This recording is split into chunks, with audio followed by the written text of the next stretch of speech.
Hi friends, ಎಲ್ಲರಿಗೂ ನಮಸ್ಕಾರ. So ಈ ತಿಂಗಳಲ್ಲಿ ನಾನು ಏನೇನು ಮಾಡ್ದು ಅಂತ ನನಗಂತೂ ಸರಿಯಾಗಿ ನೆನಪಿಲ್ಲ. ತುಂಬ ಕಡೆ ಟ್ರಿಪ್ಪು ಹೊಡೆದಿದ್ದೀವಿ, ಹಾಗೆ ಫಂಕ್ಷನ್ಗಳಿಗೂ ಅಟೆಂಡ್ ಆಗಿದ್ದೀನಿ. ಸೊ ಒಂದೊಂದ್ರ ಬಗ್ಗೆ ಹೇಳ್ತಾ ಹೋಗ್ತೀನಿ. ಇದರ ಎಲ್ಲ ಕಂಪ್ಲೀಟ್ ವೀಡಿಯೋಗಳು ನನ್ನ ಯೂಟ್ಯೂಬ್ ಚಾನಲಲ್ಲಿದೆ. ಒಂದು ಸತಿ ಎಲ್ಲದನ್ನು ಕಂಪ್ಲೀಟಾಗಿ ನೋಡ್ಕೊಬನ್ನಿ. ಸೊ ನಾವು ಮೊದಲಿಗೆ ಹೋಗಿದ್ದು ಹರಿಹರಪುರಕ್ಕೆ. ಮೊದಲನೇ ದಿನ ಹೋದಾಗ ಏನೇನು ಶಾಪಿಂಗ್ ಮಾಡೋದು ಅಂಥೇಳಿ ಮತ್ತೆ ಹೋಗಿದೆ ನನಗೆ. ಅದಾದ ಮೇಲೆ ನೆಕ್ಸ್ಟ್ ಡೇ ಮತ್ತೆ ನಾವು ಹೋದಾಗ ನಾನು ಹೋಗಿದ್ದು ಯಾಕಂದರೆ ತೆಪ್ಪೋತ್ಸವ ನೋಡೋಣ ಅಂತ ಹೋದೆ. ಬಟ್ ಆದರೆ ತೆಪ್ಪೋತ್ಸವ ನೋಡಲಿಕ್ಕೆ ಮಳೆರಾಯ ಬಿಟ್ಟೇ ಇಲ್ಲ. ಯಾಕಂತ ಹೇಳಿದ್ರೆ ನಾನು ಹೋಗಿ ತೆಪ್ಪೋತ್ಸವ ಆಗುತ್ತೆ ಅಂತ ತೆಪ್ಪನ್ನು ನೋಡ್ಕೊಂಡು ಕಾಯ್ತಾ ಕೂತ್ಕೊಂಡಿದ್ದೆ. ಆದರೆ ಮಳೆರಾಯ ಅಲ್ಲಿಗೂ ನಮಗೆ ಅಡ್ಡ ಬಂದ. ಸೊ ಇದೆಲ್ಲ ಆದ ತಕ್ಷಣ ನಾನು ನೋಡಿ ತೆಪ್ಪ ರೆಡಿಯಾಗಿತ್ತು, ಎಲ್ಲದೂ ರೆಡಿಯಾಗಿತ್ತು. ಇನ್ನೇನು ತೆಪ್ಪೋತ್ಸವ ಆಗುತ್ತೆ ಅಷ್ಟೊತ್ತಿಗೆ ಪಟಾಕಿ ಹೊಡೆಯೋದೇ ಸ್ಟಾರ್ಟ್ ಮಾಡಿದ್ರು. ಇದು ಒಂಥರ ಚೆನ್ನಾಗಿರುತ್ತೆ ಅಂತ ಪಟಾಕಿ ಹೊಡೆಯೋದನ್ನ ನೋಡಲಿಕ್ಕೆ ಹೋದೆ. ಆದರೆ ಸ್ವಲ್ಪ ಹೊತ್ತಿನಲ್ಲೇ ಮಳೆರಾಯ ಇದ್ದ ಪಟಾಕಿಗಳನ್ನೆಲ್ಲ ಕೆಡಿಸಿ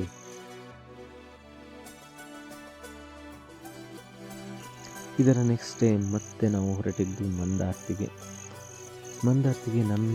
ನಾನು ಮತ್ತು ನನ್ನ ತಮ್ಮ ಹಾಗೆ ನನ್ನ ಫ್ರೆಂಡಿನ ಫ್ಯಾಮಿಲಿ ಎಲ್ಲ ಪೂಜೆಗೆ ಅಂತ ಹೋಗಿದ್ದು. ಸೊ ಮಂದಾರ್ತಿಗೆ ಸೀದಾ ಬಂದಾಯಿತು. ಇಲ್ಲಿ ಹಿಂದಿನ ದಿವಸ ನಡೆದ ನಾಗಮಂಗಲ ಹಾಗೆ ಇಲ್ಲಿನ ಪೂಜೆಗಳನ್ನೆಲ್ಲ ನೋಡಿಕೊಂಡು ಸೀದಾ ದೇವಸ್ಥಾನದ ಒಳಗೆ ಹೋಗಿ ಕೂಡ ಆಯಿತು. ದೇವರ ದರ್ಶನ ಮಾಡಿದ್ದು ಆಯಿತು. ಹಾಗೆ ಅಲ್ಲಿ ಪ್ರಸಾದ ವಿತರಣೆ ಇತ್ತು, ವರ್ಷ ಪೂರ್ತಿ ಇರುತ್ತೆ. ಸೊ ಅಲ್ಲಿ ಊಟ ಕೂಡ ನಾವು ಮಾಡಿ ಆಯಿತು. ಹಾಗೆ ಮಲ್ಪೆಗೆ ಹೋಗೋಣ ಅಂತ ಪ್ಲಾನ್ ಮಾಡಿ ಅಲ್ಲಿ ಒಂದು ಮದ್ಯದ ಅಂಗಡಿಯಲ್ಲಿ ಗೋಳಿ ಸೋಡಾ ಓಪನ್ ಮಾಡಿ ಕುಡಿದಿದ್ದು ಆಯಿತು. ಅದರ ನೆಕ್ಸ್ಟ್ ನಾವು ಹೊರಟಿದ್ದೆ ಬೀಚಿನ ಕಡೆ.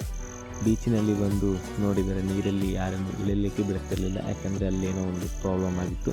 ಸೊ ಹಾಗಾಗಿ ದಡದ ತುದಿಯಲ್ಲೇ ಇದ್ದ ನೀರಿಲ್ಲ ಆಟಾಡಿದ್ದು ಆಯಿತು. ಏನು ಮಾಡೋದು, ಬಂದಿದ್ದ ತಪ್ಪಿಗೆ ದಡದ ಮೇಲೆ ನಿಂತ್ಕೊಂಡು ಸ್ವಲ್ಪ ಮಟ್ಟಿಗೆ ಥಂಡಿಯಾಗಿ ಅಲ್ಲಿಂದ ಮತ್ತೆ ವಾಪಸ್ ಹೊರಟಿದ್ದು ಆಯಿತು. ಇದರ ನೆಕ್ಸ್ಟ್ ಡೇ ನಮ್ಮೂರಿನಲ್ಲಿ ರುದ್ರಮ ಇತ್ತು, ಅದಕ್ಕೆ ವಿಸಿಟ್ ಮಾಡಿದ್ದು ಆಯಿತು. ಹಾಗೆ ಪೂಜೆಯನ್ನು ನೋಡಿದ್ದು ಆಯಿತು. ಹಾಗೆ ದೇವರಿಗೆ ಕೈ ಮುಗಿದಿದ್ದು ಆಯಿತು.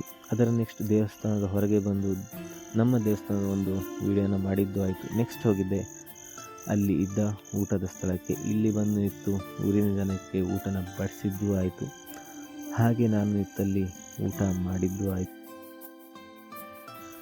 ಊಟ ಮಾಡ್ಕೊಂಡು ಮನೆ ಕಡೆ ಬಂದಿದ್ದು ಆಯಿತು. ಇದರ ನೆಕ್ಸ್ಟ್ ಡೇ ನಾವು ಮತ್ತೆ ಹೋಗಿದ್ದು ಕೂಡ್ಲು ತೀರ್ಥಕ್ಕೆ. ಅದಕ್ಕಿಂತ ಫಸ್ಟ್ ನಾವು ವಿಸಿಟ್ ಕೊಟ್ಟಿದ್ದು ಆಗುಂಬೆಯ ಕೊಳಕ್ಕೆ. ಇಲ್ಲಿ ಬಂದು ನಾವು ಬೋಟಿಂಗ್ ಮಾಡಿದ್ದು ಆಯಿತು. ಹಾಗೆ ಅದರ ನೆಕ್ಸ್ಟು ಹೊರಟಿದ್ದು ನಾವು ಕೂಡ್ಲು ತೀರ್ಥಕ್ಕೆ. ಅರ್ಧ ಅಲ್ಲಿ ಒಂದು ಮದುವೆ ಕುಡಿದು ವೆಲ್ಕಮ್ ಗೇಟಿಂದ ಸೀದಾ ಹೊರಟಿದ್ದು ಕೂಡ್ಲು ತೀರ್ಥದ ಕಡೆಗೆ.